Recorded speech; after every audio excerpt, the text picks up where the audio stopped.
अस्सलाम वालेकुम स्टूडेंट्स, कैसे हैं आप लोग? उम्मीद है आप सब खैरियत से होंगे। आई एम सईदा कामना Nadeem, I am your biology teacher for class 9th। Students, आज हम पढ़ने जा रहे हैं एनिमल टिश्यूज़ को और इसमें हम डिस्कस करेंगे डिटेल के साथ एपिथेलियल टिश्यूज़ को। एनिमल टिश्यूज़ को स्टार्ट करने से पहले हम ये देख लेते हैं कि टिश्यूज़ क्या होते हैं।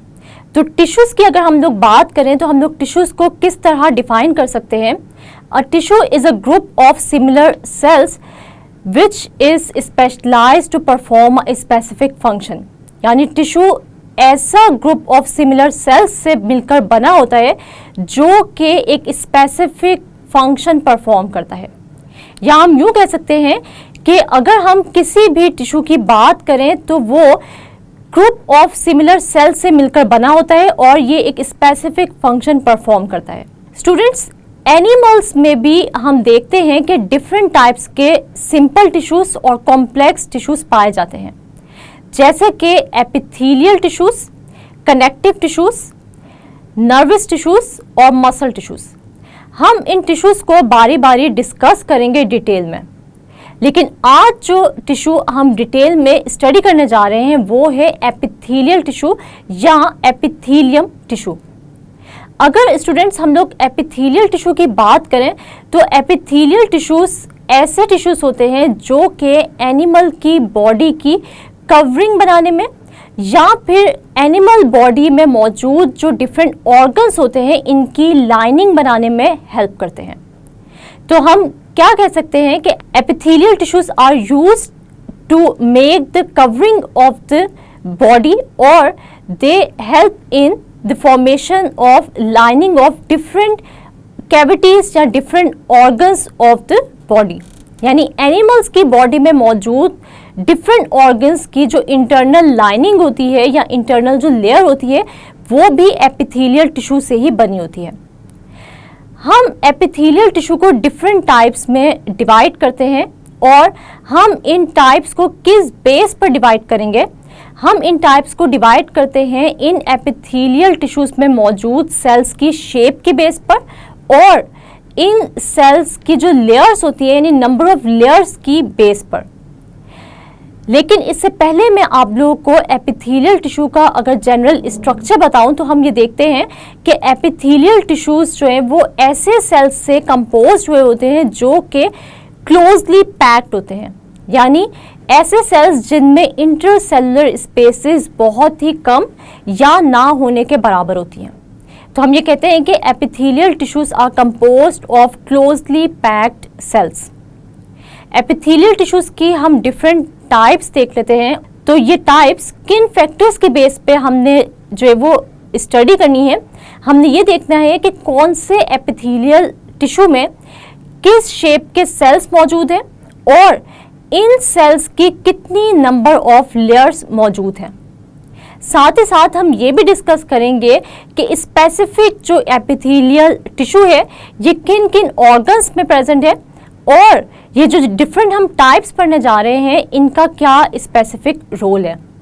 तो सबसे पहले हम चलते हैं एपिथेलियल टिश्यूज़ की टाइप्स के नेम्स की तरफ। स्टूडेंट्स, एपिथेलियल टिश्यू को हम 5 टाइप्स में डिवाइड करते हैं।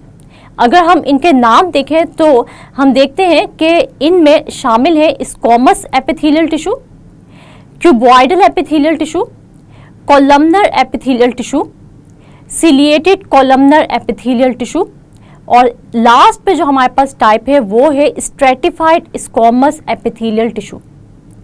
सबसे पहले जो हम डिस्कस करने जा रहे हैं वो है squamous epithelial tissue. Squamous epithelial tissue किस शेप के सेल से बना हुआ है, इनमें कितने number of layers of cells शामिल है, किन ऑर्गन्स में ये पाया जाता है और साथ ही साथ इनका क्या रोल है वो हम डिस्कस करेंगे।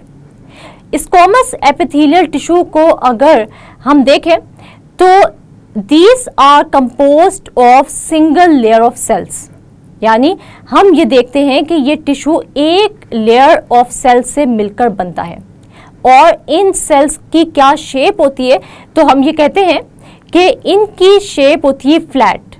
तो हम स्क्वैमस एपिथेलियल टिश्यू को कैसे डिफाइन कर सकते हैं कि squamous epithelial tissue is composed of single layer of flat sales.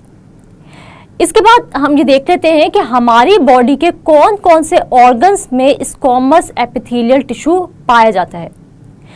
हम ये देखते हैं कि squamous epithelial tissue occurs in lungs, heart and blood vessels. यानी अगर हम ये देखें कि लंग्स, हार्ट और ब्लड वेसल्स की इंटरनल लाइनिंग किस टिश्यू से बनी हुई है, तो वो बनी हुई है स्क्वामस एपिथेलियल टिश्यू से।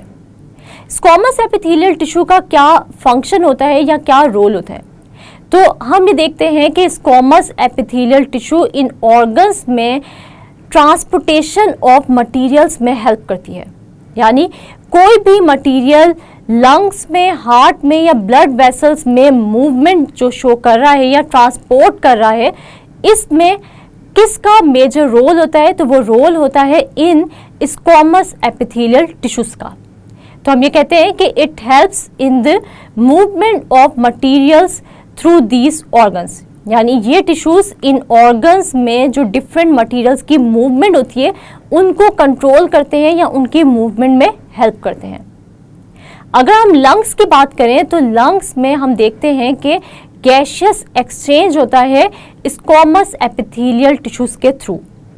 साथ ही साथ अगर हम लोग हार्ट की बात करें तो हार्ट का मेन फंक्शन क्या होता है कि ये पंप करता है blood through out the human body या एनिमल बॉडी। तो इसका मतलब ये हुआ कि हार्ट की जो इंटरनल लाइनिंग में ये स्क्वामस एपिथेलियल टिश्यूज होते हैं, ये ही हेल्प करते हैं ब्लड की ट्रांसपोर्टेशन में या पंपिंग में। इसके बाद स्टूडेंट्स हमारे पास जो टाइप है वो कौन सी टाइप है, वो है क्यूबॉइडल एपिथेलियल टिश्यू। अगर हम इन टिश्यूज के नेम पर गौर करें तो हमें इनमें मौजूद सेल्स की शेप का अंदाजा हो जाएगा, क्योंकि हम ये देखते हैं कि क्यूबॉइडल एपिथेलियल टिश्यूज में जो सेल्स होते हैं वो किस शेप के होंगे, वो होंगे क्यूब शेप। यानी ऐसे सेल्स जो कि क्यूब शेप रखते हैं वो मिलकर बनाते हैं क्यूबॉइडल एपिथेलियल टिश्यू को। और इन टिश्यूज में कितने लेयर ऑफ सेल्स मिलकर ये टिश्यू बनाएंगे, तो हम ये देखते हैं कि सिर्फ और सिर्फ एक लेयर ऑफ सेल्स मिलकर बनाएंगे क्यूबॉइडल एपिथेलियल टिश्यू को। तो हम क्यूबॉइडल एपिथेलियल टिश्यू को कैसे डिफाइन कर सकते हैं, हम ये कहते हैं कि cuboidal epithelial tissue is composed of single layer of cube shaped cells. यानी ये ऐसा टिश्यू होता है जो कि single layer of cube shape cell से मिलकर बनता है। अब ये टिश्यू किन किन ऑर्गन्स में प्रेजेंट होते हैं, तो हमें पता है कि ये टिश्यूज किन किन ऑर्गन्स में प्रेजेंट होते हैं और ये किन किन ऑर्गन्स की लाइनिंग बनाने में हेल्प करते हैं। तो स्टूडेंट्स हम ये देखते हैं कि क्यूबॉइडल एपिथेलियल टिश्यूज प्रेजेंट होते हैं किडनी ट्यूब्स में और साथ ही साथ स्मॉल ग्लैंड्स में। तो स्टूडेंट्स हम ये देखते हैं कि क्यूबॉइडल एपिथेलियल टिश्यू लाइनिंग बनाते हैं किडनी ट्यूब्स की और साथ ही साथ ये लाइनिंग बनाते हैं स्मॉल ग्लैंड्स की। हम देखते हैं कि अगर हम किडनी ट्यूब्स की बात करें तो इनका फंक्शन भी क्या है, सेक्रेशंस प्रोड्यूस करना, यानी कि secretions in the form of urine. यानी किडनी की अगर हम लोग बात करें तो ये एक्सेस वाटर को और सॉल्ट्स को in the form of urine हमारी बॉडी से एक्सक्रीट आउट करने में हेल्प करता है। अब हम ये देखते हैं कि इन किडनी ट्यूब्स में जो लाइनिंग मौजूद होती है, ये लाइनिंग बनी होती है इन क्यूबॉइडल एपिथेलियल टिश्यूज से। साथ ही साथ अगर हम लोग स्मॉल ग्लैंड्स की बात करें तो इन ग्लैंड्स का काम क्या होता है, प्रोडक्शन ऑफ डिफरेंट हॉर्मोन्स। यानी हॉर्मोन्स हम देखते हैं जो कि प्रोटीन इन नेचर होते हैं और ये केमिकल मैसेंजर्स होते हैं, ये प्रोड्यूस होते हैं स्मॉल ग्लैंड से। और इन स्मॉल ग्लैंड्स की लाइनिंग या इन स्मॉल ग्लैंड्स के स्ट्रक्चर की फॉर्मेशन में कौन से टिश्यूज जो हैं वो काम आते हैं, तो वो काम आते हैं क्यूबॉइडल एपिथेलियल टिश्यूज। अब क्यूबॉइडल एपिथेलियल टिश्यूज का किडनी ट्यूब्स में और इन स्मॉल ग्लैंड्स में क्या रोल होता है, तो हम ये देखते हैं कि ये क्यूबॉइडल एपिथेलियल टिश्यूज इन किडनी ट्यूब्स में और स्मॉल ग्लैंड्स में डिफरेंट सेक्रीशंस को प्रोड्यूस करने में क्या करते हैं, हेल्प करते हैं। इसके बाद स्टूडेंट्स अगर हम लोग third type of epithelial tissue की बात करें तो वो है columnar epithelial tissue. Columnar epithelial tissue की बात करें तो ये बने होते हैं एलुंगेटेड सेल से, क्योंकि हमें कॉलमनर एपिथेलियल टिश्यू के नाम से ही पता चल रहा है कि ये किस किस्म की शेप के सेल्स रखते होंगे। तो ये ऐसे सेल्स होते हैं जो कि कॉलम लाइक शेप रखते हैं या फिर एलुंगेटेड शेप रखते हैं। और कितनी लेयर्स ऑफ सेल्स से ये बने होते हैं? तो ये बने होते हैं सिंगल लेयर ऑफ सेल्स से। तो हम कॉलमनर एपिथेलियल टिश्यू को कैसे डिफाइन कर सकते हैं? हम डिफाइन करते हैं columnar epithelial tissues are composed of single layer of elongated cells, यानी ये ऐसे टिश्यूज होते हैं जो कि एलुंगेटेड सेल्स की सिंगल लेयर से बने होते हैं। साथ ही साथ हम ये देख लेते हैं कि कॉलमनर एपिथेलियल टिश्यूज किन पार्ट्स में प्रेजेंट होते हैं या किन ऑर्गन्स को बनाने में ये हेल्प करते हैं। तो कॉलमनर एपिथेलियल टिश्यूज की अगर हम लोग बात करें तो ये कहाँ पर आकर करते हैं? ये प्रेजेंट होते हैं हमारी एलिमेंट्री कैनाल में, और हम ये भी देखते हैं कि ये हमारे गॉल ब्लैडर की लाइनिंग में भी प्रेजेंट होते हैं। एलिमेंट्री कैनाल स्टूडेंट्स क्या होती है? एलिमेंट्री कैनाल हम डाइजेस्टिव ट्रैक्ट को कहते हैं, और डाइजेस्टिव ट्रैक्ट या एलिमेंट्री कैनाल को हम कैसे डिफाइन कर सकते हैं? हम कहते हैं कि it is a tube that extends from oral cavity to anus, यानी ये एक ऐसी ट्यूब होती है जो कि शुरू होती है हमारे माउथ यानी हमारी ओरल कैविटी से, और ये एंड होती है एनस से जो कि एक्सक्रीशन करता है वेस्ट मटेरियल्स की। एलिमेंट्री कैनाल में स्टूडेंट्स जितने भी ऑर्गन्स हैं या ट्यूब्स हैं, इन सब की लाइनिंग या इन सब के स्ट्रक्चर में कौन सा टिश्यू जो है अपना रोल प्ले करता है? तो हम देखते हैं कि ये है कॉलमनर एपिथेलियल टिश्यू। साथ ही साथ अगर हम गॉल ब्लैडर की बात करें तो गॉल ब्लैडर क्या होता है? गॉल ब्लैडर एक सैक लाइक स्ट्रक्चर होता है जो कि लीवर के नीचे प्रेजेंट होता है, और इसका फंक्शन क्या होता है? गॉल ब्लैडर का फंक्शन होता है बाइल जूस को स्टोर करना। वो बाइल जूस जो कि लीवर प्रोड्यूस करता है, ये आकर स्टोर हो जाता है इस गॉल ब्लैडर में। स्टूडेंट्स, इस गॉल ब्लैडर की इंटरनल लाइनिंग भी कॉलमनर एपिथेलियल टिश्यू से ही बनी होती है। अगर हम कॉलमनर एपिथेलियल टिश्यू का रोल देखें तो हम ये देखते हैं कि किसी भी एनिमल या ह्यूमन की एलिमेंट्री कैनाल साथ ही साथ गॉल ब्लैडर की लाइनिंग के स्ट्रक्चर के फॉर्मेशन में तो ये हेल्प करते हैं, लेकिन ये मेजर जो रोल प्ले करते हैं वो क्या है? ये एलिमेंट्री कैनाल और गॉल ब्लैडर के अंदर सेक्रीशंस प्रोड्यूस करते हैं, यानी हम ये कह सकते हैं it helps in making the secretions of alimentary canal and gall bladder.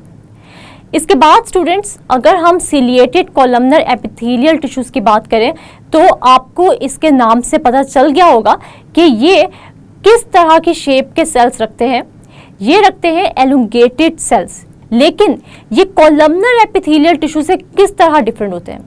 तो इनके नाम से ही आपको पता चल रहा है कि इनमें कुछ एडिशनल स्ट्रक्चर्स शामिल होते हैं जिनको हम कहते हैं सीलिया, और इसीलिए हम इस तरह के एपिथेलियल टिश्यू को नाम देते हैं सिलिएटेड कॉलमनर एपिथेलियल टिश्यू का। और सीलिया स्टूडेंट्स आप लोगों को पता है कि सीलिया माइक्रोट्यूब्यूल से बने होते हैं, ट्यूबुलेंट प्रोटीन से बने होते हैं, या हम इनको ये कह सकते हैं कि ये थ्रेड लाइक या हेयर लाइक स्ट्रक्चर्स होते हैं, कॉलमनर एपिथेलियल टिश्यूज पर भी प्रेजेंट होते हैं, जिसकी वजह से हम इन टिश्यूज को नाम देते हैं सिलिएटेड कॉलमनर एपिथेलियल टिश्यूज का।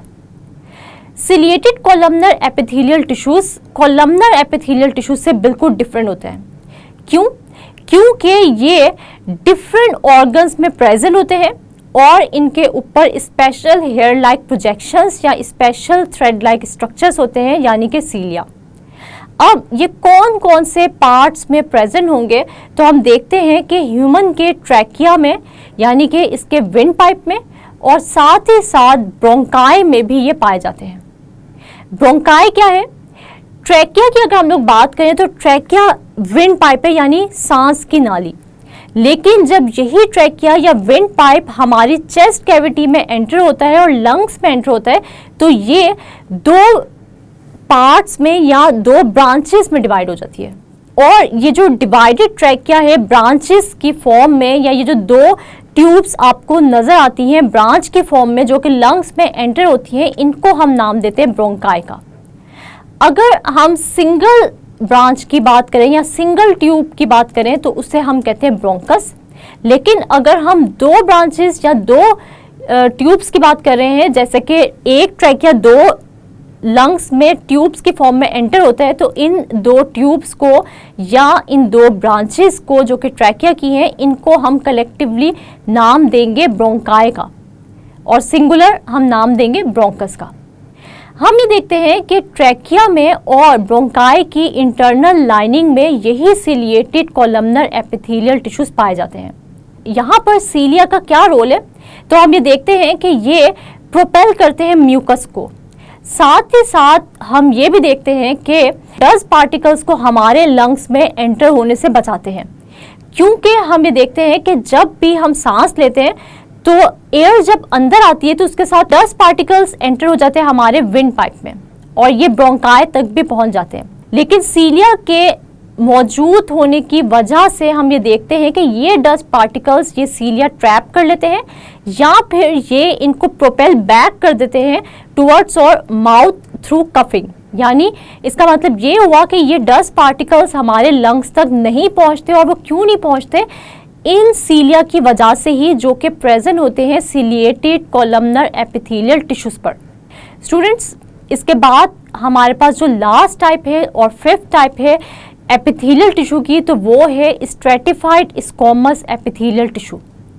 स्ट्रेटिफाइड स्क्वैमस एपिथेलियल टिश्यू की अगर हम लोग बात करें तो जैसे हम लोग ने स्क्वैमस एपिथेलियल टिश्यू को स्टडी किया था तो वहां पर हमने ये पढ़ा था कि ये टिश्यूज फ्लैट सेल से बनते हैं और single layer of flat cell से बनते हैं। लेकिन स्क्वैमस एपिथेलियल टिश्यू और स्ट्रेटिफाइड स्क्वैमस एपिथेलियल टिश्यूज में क्या डिफरेंस होता है, तो वो डिफरेंस ये होता है कि stratified squamous epithelial tissues are composed of many layers of flat cells। तो ये टिश्यूज हम देखते हैं इनकी अक्रेंस क्या होती है, तो ये टिश्यूज पाए जाते हैं एसोफेगस की लाइनिंग में, माउथ की लाइनिंग में और हमारी स्किन की कवरिंग में।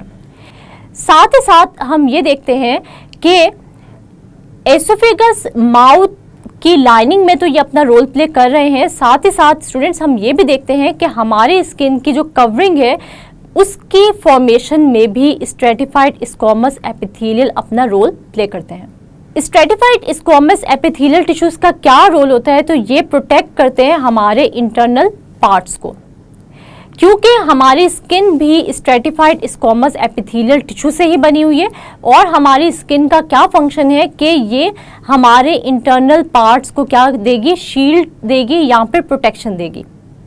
स्टूडेंट्स, यहाँ पर हमारा एपिथेलियल टिश्यू का टॉपिक खत्म होता है।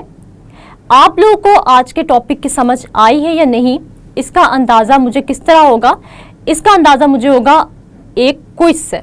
और मैं आप लोगों से एक छोटा सा क्विज लेती हूँ जिसमें मैं आप लोगों से वो क्वेश्चंस करूँगी जो कि एग्जाम पॉइंट ऑफ व्यू से बहुत ही इंपॉर्टेंट है। तो चलते हैं अपने क्विज की तरफ। स्टूडेंट्स, पहला जो क्वेश्चन है मेरे पास आपके लिए वो ये है, डिफाइन टिश्यू। तो आप लोगों को पता है कि टिश्यूज को हम कैसे डिफाइन करते हैं। टिश्यूज ऐसे ग्रुप ऑफ सिमिलर सेल से मिलकर बनते हैं जो कि परफॉर्म करते हैं स्पेसिफिक फंक्शन। तो हम कैसे डिफाइन कर सकते हैं टिश्यूज को, a tissue is a group of similar sales performing a specific function. इसके बाद हमारे पास जो क्वेश्चन है वो है, write down names of different animal tissues. तो आप लोगों ने यहाँ पर जो है वो सिर्फ नेम्स बताने एनिमल टिश्यूज के, और वो क्या नाम है, epithelial tissue, connective tissue, muscle tissue और नर्वस टिश्यू। हमारे पास थर्ड क्वेश्चन जो है वो क्या है, what do you know about columnar epithelial tissue. तो आप लोगों को पता होना चाहिए, जैसे हम लोगों ने टॉपिक में भी पढ़ा कि कॉलमनर एपिथेलियल टिश्यू क्या होते हैं। कॉलमनर एपिथेलियल टिश्यूज किन सेल से मिलकर बनते हैं, एलुंगेटेड सेल से मिलकर बनते हैं। जो हमारे पास नेक्स्ट क्वेश्चन है वो है, what type of cells are used in the structure या formation of epithelial tissues। तो आप लोगों को पता होना चाहिए कि epithelial tissues are composed of closely packed cells। इसके बाद स्टूडेंट्स, मेरे पास आप लोगों के लिए एक लॉन्ग क्वेश्चन है जो कि बहुत ही इंपॉर्टेंट है और ये बहुत बार रिपीट भी हुआ है बोर्ड एग्जाम्स में। तो अगर आप लोग को ये आ जाता है कि right note on epithelial tissue, तो आप लोग इसको किस तरह अटेम्प्ट करेंगे? सबसे पहले आप लोग एपिथेलियल टिश्यू की डेफिनेशन लिखेंगे, फिर आप इसके सेल्स के बारे में बताएंगे कि ये क्लोजली पैक्ड सेल से मिलकर बनते हैं, फिर आप इनकी टाइप्स के बारे में बताएंगे कि इनकी टाइप्स हम लोग इनके सेल्स की शेप और number of layers of cells की बेस पर करते हैं।